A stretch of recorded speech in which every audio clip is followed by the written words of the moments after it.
students of class 11. Today we are going to start a new topic naming Indian agriculture.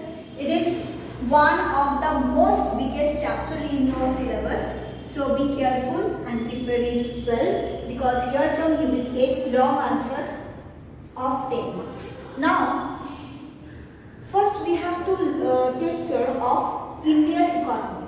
After independence, India has got independence in the year of 1957. That time what was the scenario? What happened when British left? Indian economy was how it was, how it will be. It will be what? What happened? British caused destruction towards the Indian economy. Okay? So what happened? That time there was, better to say, no economy. Whatever existing, that is depending on the agriculture. Okay? Maximum were farmer. If we will see the scenario of that time, the Indian economy, whatever, however it is existing, that is totally dependent on agriculture. There was no industrialization, or there was some sort of industrialization like railway, transport, telegram, shipping, whatever the British government had done, they have done for the benefit of their trade and commerce, not to give any benefit to the Indians. Means the common people, they have not got any benefit from the expansion of industries which had been done by the British government. So what was the economy? India had a backward economy. Indian economy was based on agriculture. People are depending on the agriculture. It was one of the important source of revenue at that time. Now the time passes by. We are talking about 2020. Now, what is the structure of the Indian economy? Right now, Indian economy is not at all dependent on agriculture. So, I cannot say Indian economy is agricultural based. It is not at all. But Indian economy is not industrial based also. So, India doesn't have the good industrial growth. Why? Because the number of big industry in Indian economy is quite less. Clear? So, Indian industry is depending on small scale and medium scale. They are okay. Large scale industries are not contributing too much towards the Indian economy. Better to say Indian economy is depending on this sector, that is service sectors, which includes bank, insurance,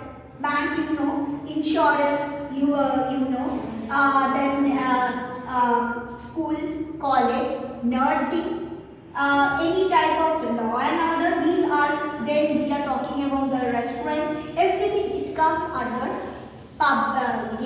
we are talking about the service sector. So in India, the service sector is too much flourishing, and Indian government gets large share from this service sector.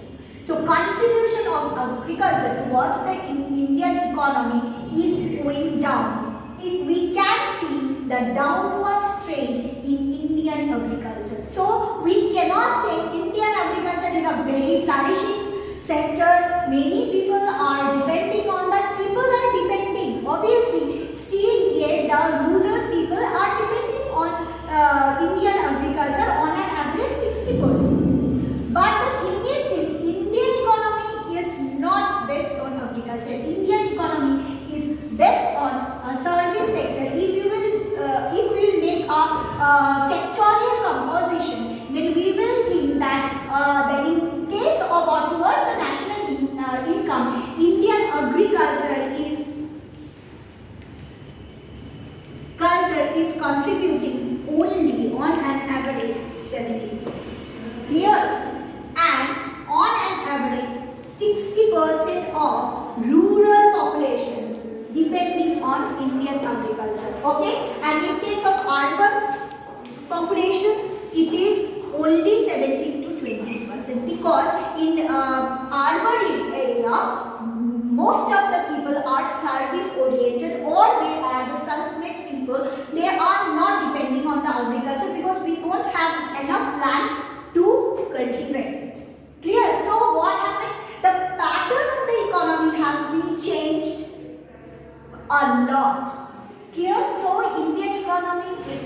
all agro-based economy.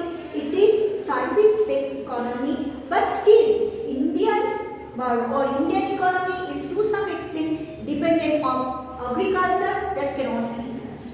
Now I am telling the worldwide scenario. If we will consider the worldwide contribution country-wise, then China stands first. China, world ranking 1 because China has a unique combination. They are very good in agriculture and very good in industry, both agro plus industry. Both are flourishing, and agriculture is also flourishing and industry is also flourishing. But in India, agriculture is not flourishing. We cannot say that agriculture is a flourishing sector.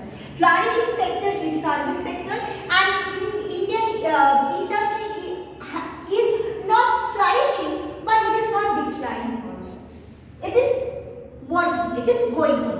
But see, China, what happened? The government have taken enough initiative to what? To enhance or to empower the agriculture sector.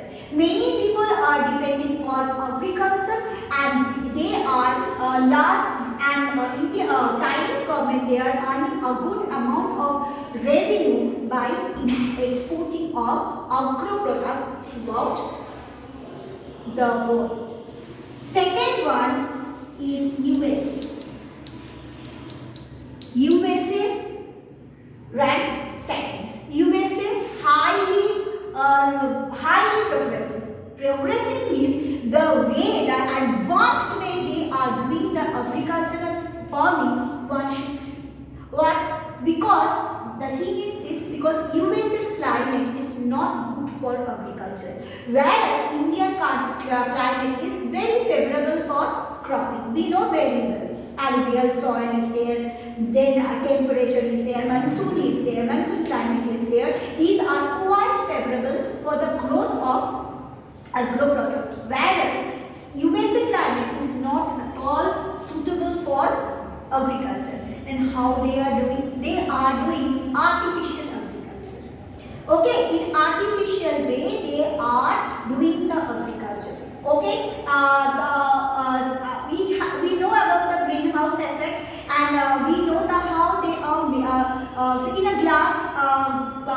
What I'm telling, in a glass house, they are creating a artificial temperature. Suppose we are telling the rice, how can they cannot produce rice? I'm telling any crop, they don't have the suitable climate. So what happened? Artificial, with the help of technology, they are creating artificial climate, and they are doing the cropping.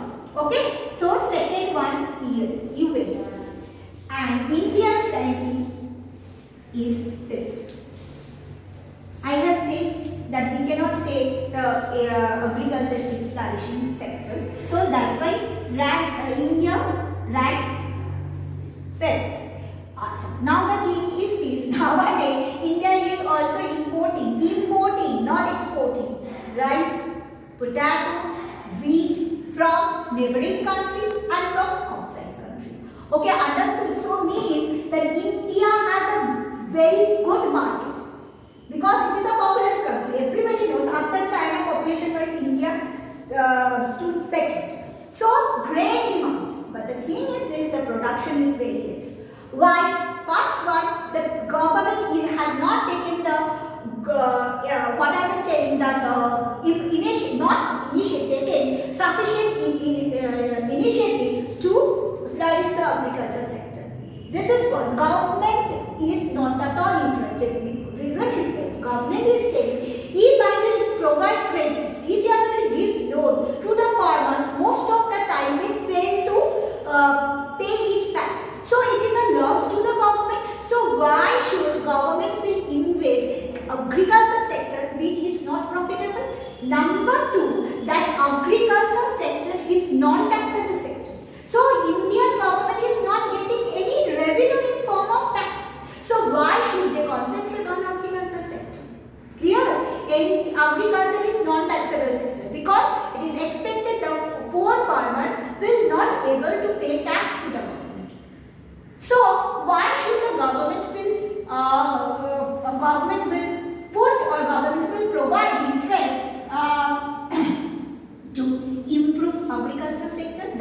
are very reluctant. Number one.